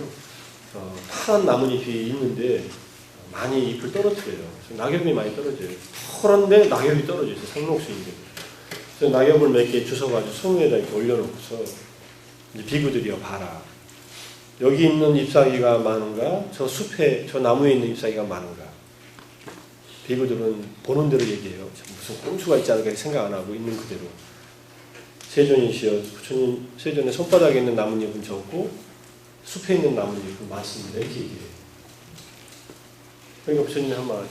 내가 깨닫고서 너희들에게 가르쳐준 것은 요만큼이다.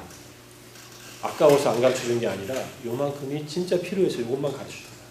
이런 얘기예요. 이게 뭐에 대한 가르침이냐? 괴로움의 원인과 괴로움의 순혈과 괴로움의 순혈이라는 길이다. 이게 사성제에 대한 가르침이다. 이 얘기를 합니다. 그러니까 나는 아는 것은 많다.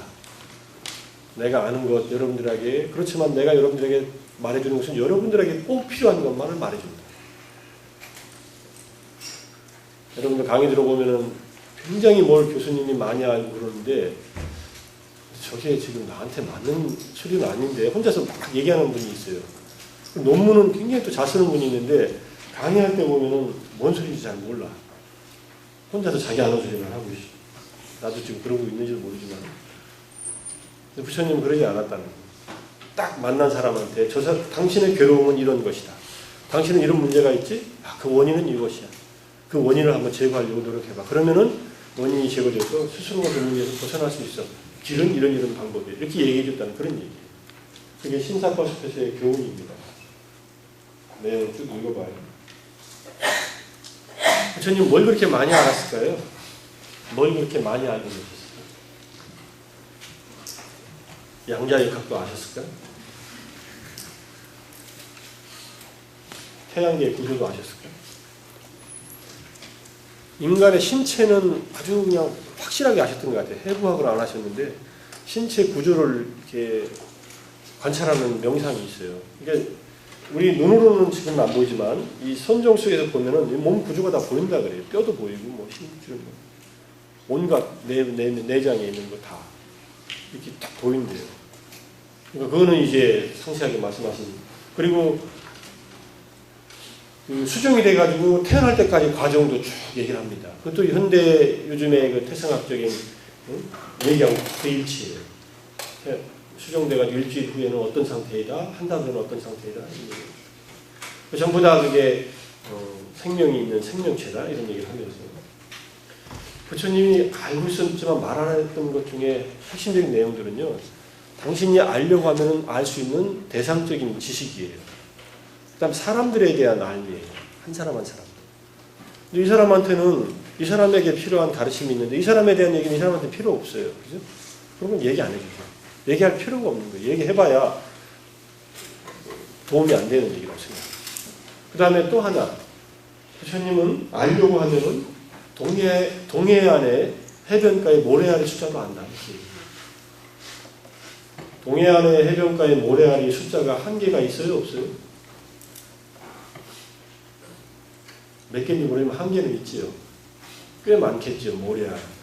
대충 잴 수 있겠지. 입방 뭐 해가지고 해변가 길이 정확하게 뭐 이걸 정확하게 알 수 있어요. 앉아서 뭐 어떻게 따지는지 몰라도 부처님이 앉아서 명상에 들면서 지혜의 눈으로 보면은 존재하는 세계 전체에 있는 모든 것들을 파악할 수 있는 능력이 있답니다. 천상에서 누가 무슨 짓을 하는가, 어떤 중생이 죽어서 어디에 갔는가, 거기서는 뭐 어떻게 사는가, 또 태어난 중생은 왜 이렇게 태어났는가, 다 알 수 있대요. 그 능력은 제자들한테 없어요. 일부는 있어요. 신통력이 있으니까. 그런 능력들을 갖고 있다. 이렇게 얘기합니다. 나는 오직 한 가지를 선한다. 괴로움과 괴로움의 소멸이다. 굉장히 아주 심플한 가르침을 주신 겁니다. 너 힘들지? 근데 거기서 벗어날 수 있어. 왜 힘든 줄 알아? 너 욕심이 많아서 힘들어. 아, 그거 저도 알아요. 근데 욕심이 잘 극복이 안 돼요. 그러니까 이렇게 해봐. 욕심에 대해서. 이렇게 얘기해 준다는 얘기예요. 딱 쪽집게 과외시고 딱 해결할 문제만 딱 얘기해요. 그러니까 그 사람은 그 문제만 해결하면 돼요. 각자가. 근데 우리는 그걸 보편적인 얘기로 듣고 있으니까 나에게 맞는지 안 맞는지 잘 몰라요. 일단은 큰 틀에서는 이 두 가지 틀을 갖고 불교를 보면 된다. 이런 얘기예요. 그래서 그 다음에 중요한 경전 하나. 깔라마경이라는 경전이 있습니다. 이거는 제가자들한테 했어요. 앞에까지는 이제 스님들한테 했는데 이 깔라마경은 제가의 제자. 근데 아직 제자가 안 된 사람들이에요. 이 깔라마 사람들은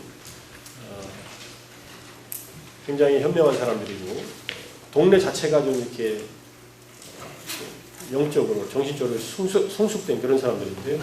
이 사람들 마을의 사람들이 종교인들이 찾아오나 봐요. 사상가들이 뭐 다니면서 탁발하면서 사니까. 그래서 진리에 대해서 질문을 합니다. 어떤 것이 진리고 어떻게 살아야 됩니까? 라는 질문하는 하는 말이 앞에서는 이렇게 말했거나 이렇게 누구는 이렇게 말하는데 얘기하는 게 다른 사람의 주장을 다 비판을 해요. 흑색 성전을 한다 이렇게 보면 돼요. 남의 얘기를 다 비판하고 내 말이 맞다. 자기 말을 자기 말대로 얘기하는데 비판하는 거지. A가 와서 B 비판하고 B가 와서 C 비판하고 C가 다시 A 비판하고. 그러니까 이 사람들이 쭉 들으니까 이 사람들은 뭐 A의 신자도 B의 신자도 C의 신자도 아니에요. 다 공경하는 그냥 사문들, 수행자들, 스승들이니까. 근데 헷갈리는 거예요. 헷갈리지 않겠어요? 여기 문 후보가 와서 안 후보하고 박 후보 비판하고 박 후보가 와서 문과 안을 비판하고 서로 그러고 있어봐요. 저 사람 말대로 그게 맞는 것 같아요. 저 사람 말대로 그게 맞는. 흑색 선전으로 만약에 이 종교인들이 그러고 있다. 그러면은 얼마나 헷갈리겠어요. 존경하는 사람들이 저러고 싸우면. 부처님한테 똑같은 얘기예요. 우리는 지금 혼돈에 빠져 있습니다. 우리가 지금 이 사람들은 이런 스승들의 말을 들었는데 다들 자기 얘기만 옳다 그러지 무슨 얘기인지 잘 우리는 헷갈립니다. 의심이 납니다. 부처님이 어떻게 얘기했어요? 그 사람들 말 다 틀렸어. 내 말만 들어. 이렇게 얘기했어요? 이러면 똑같지. 그죠? 흑색 선전 안 하고 이렇게 얘기합니다. 여러분들 마음속에 지금 막 욕심이 올라온다고 해요. 여러분들의 능력이 안 맞는 어떤 일이 막 욕심으로 일어나고 그런 경우가 있지요? 대부분 그런 경우가 있죠. 그죠? 살면서 욕심 없이 사는 사람은 거의 없습니다. 그때 마음이 편했습니까? 불편했습니까? 마음이 이지했습니까? 디스이지했습니까? 이렇게 물어요. 불편했습니다. 불편한 일 하지 마세요. 이렇게 얘기해요. 너무 쉬운 도덕적인 가르침 같은 말. 여러분들 화날 때 편했습니까? 불편했습니까? 불편했습니다. 그럼 불편한 일, 화내는 일이 불편하다고 자각이 들었으면 그만하시는 게 안 낫습니까? 여러분들 무지 목매해가지고 일 처리 못할 때 불편했습니까? 행복했습니까? 불편했습니다. 그러면 무지에서 벗어나도록 노력해야겠죠. 이렇게 얘기를 해요. 자, 이 얘기들의 흐름을 보면 뭘 갖고 얘기를 했냐면은 그 사람들의 경험 속에서 스스로가 문제에 빠져있다는 것을 확인시켜줘요. 왜 그런 문제에 빠졌는가?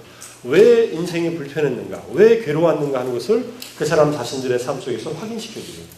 이게 부처님의 법을 설하는 방식이에요. 여기까지 얘기했으면 됐을 텐데 한마디 이제 보태서 양념 있는, 영양가 있는 얘기를 더 해주시는 게 자비이사예요. 여러분들 마음속으로 여러분의 행복과 다른 존재들의 행복을 바라는 마음을 길러보세요. 그러면 여러분들은 분노에서 벗어날 것입니다. 자의 명상을, 자의심을 닦으세요. 여러분들의 마음속에 연민의 마음을 닦아보세요. 어렵고 힘든 사람들이 또는 내가 어렵고 힘들 때 거기서 벗어나기를 바라는 마음을 지극하게 길러보세요.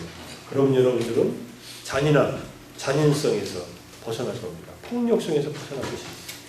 여러분 마음이 남들이 행복해졌을 때 기뻐하는 마음을 일으켜보세요. 닦아보세요. 그럼 여러분들은 불쾌감에서 벗어날 것입니다. 사돈 있는 사도 기뻐하지 배 아파하지 않을 것입니다. 이런 얘기입니다. 여러분 마음이 이것저것 치우쳐가지고 극단적인 상황에 놓였을 때는 평정심을 닦아보세요. 자비이사를 닦으라고 권합니다. 그리고 한 가지 더 말씀을 하세요. 이 깔라마 경은 내가 올려놨어요. 여러분들 읽어본 학생들 있어요? 자유로운 탐구를 권한 헌장 해가지고 경전을 내가 올려놨어요. 부처님 그분 깔라마 경 또 하나 뭐 올려놨어요. 같이 3개 묶어가지고 집 파일 올려놨으니까 한번 읽어봐요. 자세하게. 그 다음에 재밌는 얘기를 해요. 이 사람들 윤회를 믿는지 안 믿는지 의심하는 사람도 있으니까 자 여러분들이 내생이 있다고 합시다. 근데 금생에 열심히 잘 살았어요. 그럼 어떻게 될까요? 잘 사는 걸로 금생을 마칠 때 또는 금생도 행복하게 살고 내생에도 행복할 것입니다. 내생이 없다고 합시다. 그럼 어떨까요? 죽을 때 손해났다고 죽을까요? 그게 아니라 여러분들이 잘 산 만큼 탐욕과 분노와 무지를 없앤 만큼 자비이사를 닦은 만큼 여러분들은 행복할 것입니다. 내생이 있든 없든 내가 한 말은 여러분들이 실천할 만한 가치가 있지 않습니까? 이렇게 얘기해요. 이게 자기를 믿으라는 소리야, 말라는 소리야 이런 얘기는 한마디도 없어요. 다 얘기 끝나니까는 당신이 우리를 위해서 정말로 도움이 되는 얘기를 해주셨습니다. 우리는 당신의 제자가 되겠습니다. 이런 얘기를 해요. 이게 부처님의 믿음을 이끌어내는 방식입니다. 사람들의 삶에서 문제를 보고 해결할 수 있는 길을 정확하게 주고 난 다음에 스스로가 도움이 됐다는 것을 확인하는. 근데 이거 불만스러운 사람도 있을 수 있어요. 그런 사람들은 이제 귀를 열지 않고 닫아버리게 돼요. 그런 사람들까지는 어떻게 할 수는 없어요. 그래서 이런 가르침을 주기도 했다. 그래서 우리를 괴롭히는 일이 무엇인지, 우리를 편케하는 일이 무엇인지 자기 삶 속에서 스스로 발견할 것을 끊임없이 사람들에게 되물었다. 그리고 스스로 발견하게끔 도와줘요. 스스로 발견하는 것이 지혜고 아직 내가 발견 못한 것을 들으면서 마음을 여는 것이 믿음이다. 이렇게 보시면 무슨 소리인지 이해가 돼요? 그래서 부처님은 45년 동안 대비의 정, 대비정이라는 말은 크나큰 연민의 마음, 위대한 연민의 마음입니다. 우리는 연민의 마음이 일어납니다. 연민의 마음이 어떨 때 일어나느냐?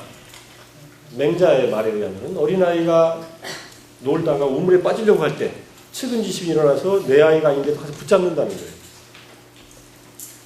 그죠? 여러분들도 누군가 어려움에 처했을 때 연민의 마음을 일으켜요.